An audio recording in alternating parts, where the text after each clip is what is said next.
Leningrad, August 1973. For 5 straight days and nights, Elizabeth Voronyanskaya underwent interrogation by the KGB in a sinister office.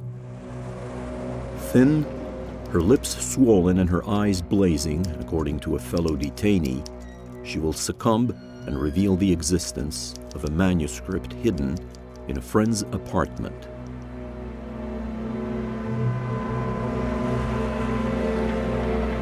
Released, Elizabeth returns home to the communal housing where she lives on Rumenskaya Street. A few days later, she is found dead, hung in her apartment, and the manuscript is now in the hands of the KGB. 4 months later, on the 28th of December 1973, the manuscript, profoundly feared by the Soviet authorities, is published in Paris. Et puis tout de suite, la bombe de l'édition de l'année 74, le dernier Solzhenitsyn. Vous écoutez France Inter, il est 19h. Son titre, L'archipel du Gulag. The book makes an extraordinary impact, revealing to the world the full extent of the Soviet concentration camp system that destroyed millions of lives. This implacable indictment of communism will become one of the 20th century's most renowned books.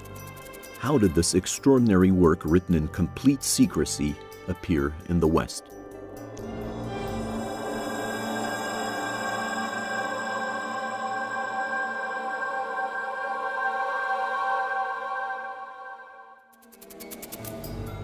The story begins in February 1945. The war is almost over. Alexander Solzhenitsyn, a 26-year-old officer, is arrested after sending a letter to a friend in which he voices doubts about Stalin's military capabilities. He is sentenced to a concentration camp for 8 years. From his Gulag experience, Alexander Solzhenitsyn, who never had published a book, will have the idea of a novel about a day in the life of a camp inmate, Ivan Denisovich. Это был 58-й год. У меня уже был готов Иван Денисович написан. Но не то, что печатать его я не предполагал, а я боялся, как бы его не захватили. Сам для себя я понимал, что я написал. Что вот эта форма, один зэк, один день дает всю атмосферу архипелага, атмосферу. Но для себя я был доволен рассказом, но недоволен перспективой. Но по-настоящему я не считал своего долга исполненным. Я думаю, товарищи, что выражу мнение всех здесь присутствующих, если скажу, что нужно этих гадов расстрелять. Расстрелять всех до одного, как бешеных собак, смерть изменникам Родины! 40 лет террора по отношению к безвинному населению не упоминается. Высылка целых классов, как крестьян, миллионы арестов безвинных, расстрелов. А как построен этот страшный ГУЛАГ, учреждение габистское, как оно конструируется, это ничего не говорится. The terror began well before Stalin, during the time of Lenin, when the accused were judged not on what they had done against the Soviet state, but to which class they belonged, their origins, education, or their jobs. Вся наша страна ждет и требует одного – изменников и шпионов расстрелять, как поганых псов. The Gulag, which stands for the General Administration of Camps, spread all over the country.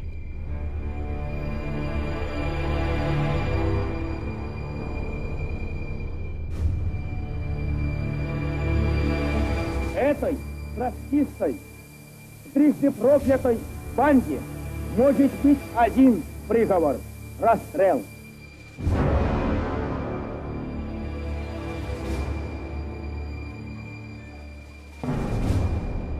И тогда я стал уже планировать в 1958 году будущую структуру всей книги, из каких разделов она пойдет, подразделов, сюжеты. Но руки у меня обвисли потому, что опыта моего совершенно не хватало. Я понимал, какая схема должна быть. Но опыта моего личного не могло хватить на это все. Там нужен опыт многих десятилетий, 40 лет террора.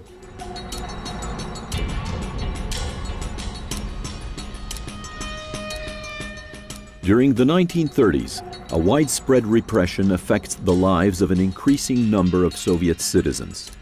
By 1935, almost 1 million are held as prisoners behind the barbed wires of the Gulag.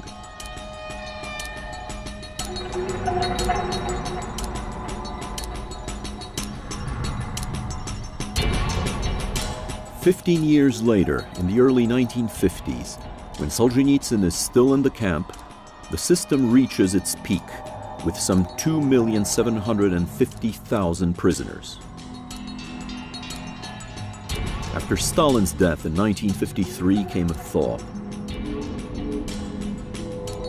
His successor, Nikita Khrushchev, needs a powerful symbol to force through his de-Stalinization program.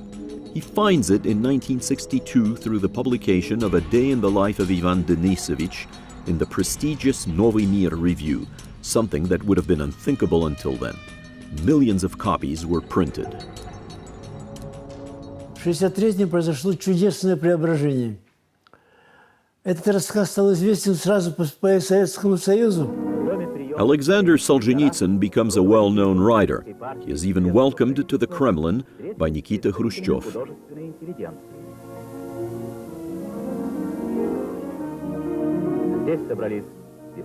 Ко мне посыпались сотни писем. Я нисколько не преувеличиваю, это были сотни, даже тысячи.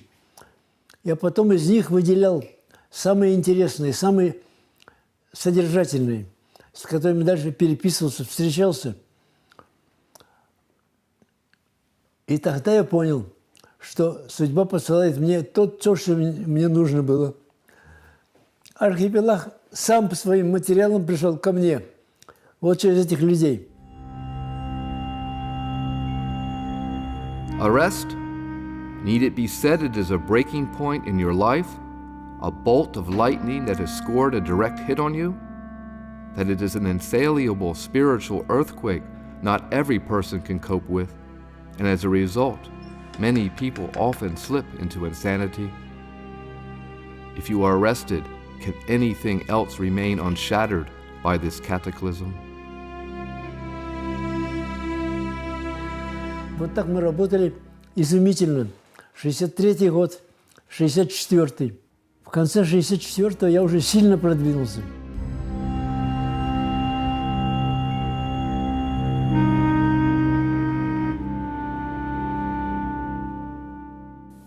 In 1964, however, Khrushchev is ousted and replaced by Leonid Brezhnev.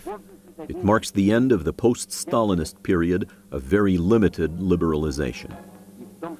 Under Yuri Andropov, the KGB returns to preeminence.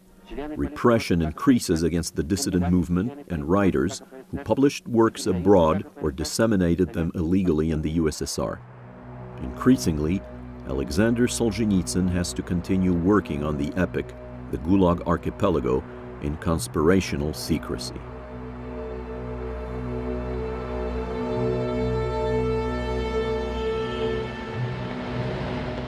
Нельзя было произнести вслух именно истинное имя, может, подслушивают. Нужно было условное имя или кличку называть. Вот у всех было так. Вот был очень ограниченный круг доверенных, которых я называл невидимки. Они были невидимы. Nadia Levitskaya and Natalia Milevna were among the group of invisibles. They first met in the Gulag. Nadia, whose parents had perished in one of the prison camps, eventually became Natalia's adopted daughter.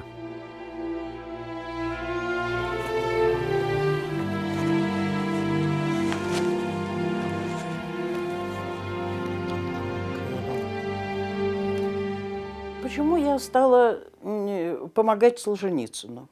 Мой отец, известный генетик, был арестован в 1941 году и погиб в тюрьме. Моя мать была арестована после войны, потому что мы оставались в оккупации.